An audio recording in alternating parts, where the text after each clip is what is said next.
Hello बच्चों, let's see this question. Most wild plants contain toxins that deter animals from eating them.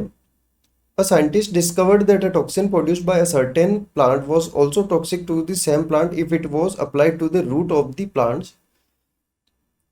As the first step in finding out why the plant was not normally killed by its own toxin, he fractioned some plant cell and found that the toxin was in the fraction that contained the largest cell organelle. He also found that the toxin was not longer toxic after it was heated. Which of the following statements are consistent with the scientist's observation? A. The toxin was stored in the central vacuole. B. The toxin can cross the plasma membrane but not the membrane of this organelle in which it is stored. C. The toxin was stored in the chloroplast. D. The toxin is likely to be lipid soluble. And E is the toxin may be an enzyme. इस question के अंदर एक condition दे रखी है और उसके अंदर ये बता रखा है कि कुछ जो वाइल्ड प्लांट होते हैं उनके टॉक्सिन पाया जाता है और इसी वजह से एनिमल जब उनको खाते हैं तो वो मर जाते हैं. ठीक है, लेकिन ये देखा गया है कि अगर उसी टॉक्सिन को जिस प्लांट के अंदर ये पाया गया है उसी प्लांट की रूट के ऊपर लगा दिया तो वो खुद प्लांट भी उससे मर सकता है.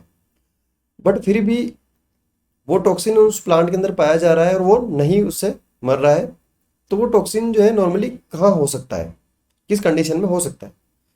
और इसके बाद में उस साइंटिस्ट ने जो है कुछ ऑब्जर्वेशन लिखी है इसमें 5 पॉइंट. तो इसमें से कौन सी जो है कंसिस्टेंट ऑब्जर्वेशन उसकी हो सकती है ये पूछा है इसमें.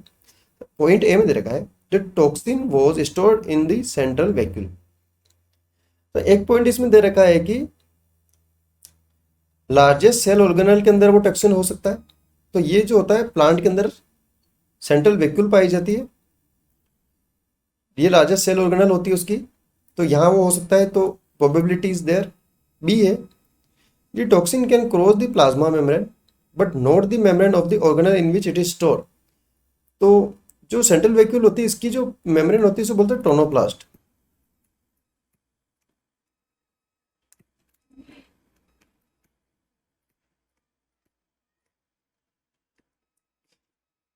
तो ये जो टोनोप्लास्ट होती है ये क्या करती है कि टर्गर प्रेशर को भी इसमें मेंटेन करके रखती है प्लांट सेल के अंदर. ठीक है, और अब इसके अंदर ये दे रखा है कि अगर हम उस टॉक्सिन को प्लांट की रूट के ऊपर लगा देंगे तो भी वो प्लांट डाई कर सकता है. इसका मतलब ये हो गया कि उसकी सेल मेम्ब्रेन को तो क्रॉस कर सकता है, लेकिन जिस ऑर्गेनल के अंदर ये है उसको वो क्रॉस नहीं कर पा रहा है उसकी मेम्ब्रेन को, इसलिए वो प्लांट नॉर्मल कंडीशन में जिंदा है. उस टॉक्सिन का उसके ऊपर कोई इफेक्ट नहीं आ रहा है. इसका वजह यह सकती है कि अगर वो टॉक्सिन सेंट्रल वैक्यूल के अंदर है और उसकी जो मेम्ब्रेन है मीन्स टोनोप्लास्ट उससे वो बाहर ही नहीं आ पा रहा है, इसलिए जो प्लांट है वो नॉर्मल है, उसको कुछ नहीं हो रहा है. ठीक है, ये इसकी दूसरी ऑब्जर्वेशन भी कंसिस्टेंट है. सी के अंदर दे रखा है the toxin was store in the chloroplast. It is incorrect. Chloroplast के अंदर ये स्टोर नहीं हो सकता है क्योंकि ये सबसे बड़ा ऑर्गेनल नहीं है, और दूसरी बात यह है कि इसकी ऐसी कोई मेम्ब्रेन नहीं होती टोनोप्लास्ट टाइप. डी है the toxin is likely to be lipid soluble. So it is also incorrect. Lipid soluble होने की प्रोबेबिलिटी कम इसलिए होती है कि अगर ये लिपिड सोल्यूबल होता तो मेम्ब्रेन से जो है इसके ट्रांसफर होने की प्रोबेबिलिटी बहुत हाई होती है और प्लांट उससे मर सकता था, बट यहाँ ऐसा नहीं हो रहा है. ई है द टॉक्सिन में बी एन एंजाइम.